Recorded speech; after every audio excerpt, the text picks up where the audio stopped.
A to Z news network में आप सभी का इस्तकबाल है। केटीआर ने सियासी वापसी का अहद किया, अफसरों को निशाना बनाया। हम 3 साल में इख्तिदार में वापस आएंगे।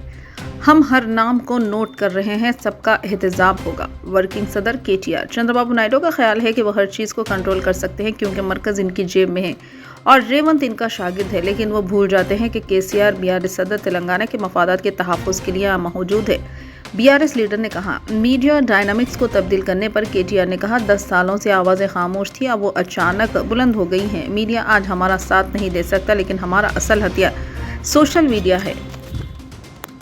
ఒక్క మాట గట్టిగా గుర్తుపెట్టుకోండి, మనకి ఇవాళ ఎన్నడూ లేవని గొంతులు కూడా లేస్తున్నాయి. ఇవాళ 10 ఏళ్ళు నోరు మూసుకొనున్న గొంతులు, 10 ఏళ్ళు మాట్లాడేందుకు భయపడ్డోళ్ళు ఇలా రేవంత్ రెడ్డి ముఖ్యమంత్రి కాగానే ఎగిరెగిరి పడుతున్నారు.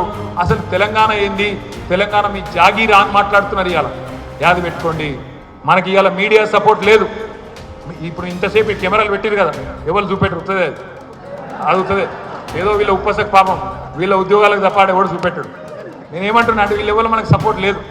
మనకి ఇవాళ ఉన్నది ఒకటే ఒక్క అస్త్రం, సోషల్ మీడియానే మనం ముంగటున్న ఒకటే ఒక్క అస్త్రం.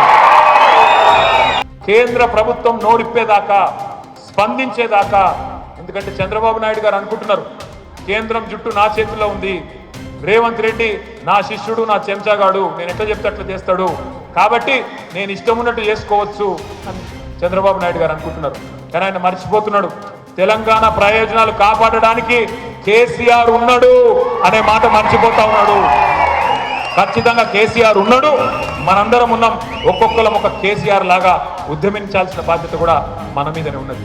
దయచేసి మిమ్మల్ని నేను ఒకటే కోరుతా ఉన్నాను, ఎక్కువ టైం ఏం లేదు. అనుకుంటే 3 ఏళ్ళు, కానీ ఆఖరి సంవత్సరం మొత్తం ఎలక్షనే ఉంటుంది. అంటే నికరంగా మిగిలింది 2 ఏళ్ళు. వీళ్ళ ఆట అంతా ఇంక 2 ఏళ్ళు. ఎవడెవడైతే పోలీసోడు అధికారి ఎక్కువ తక్కువ ఎగురుతుండో వాళ్ళకి నేను ఒక్కటే చెప్తున్నా, గుర్తుపెట్టుకోండి, అధికారం ఎవరికి శాశ్వతం కాదు. మీరు ఇవాళ రేవంత్ రెడ్డికి కట్టు బానిసల్లాగా ఎవరైతే వ్యవహరిస్తున్నారో ఆ అధికారులకు మాత్రమే నేను చెప్తా ఉన్నా, ఒక్కొక్కడి పేరు రాసి పెట్టుకోండి. తప్పకుండా 3 ఏళ్ల తర్వాత ఎవరేమన్నా వచ్చేది కేసీఆర్ ప్రభుత్వమే.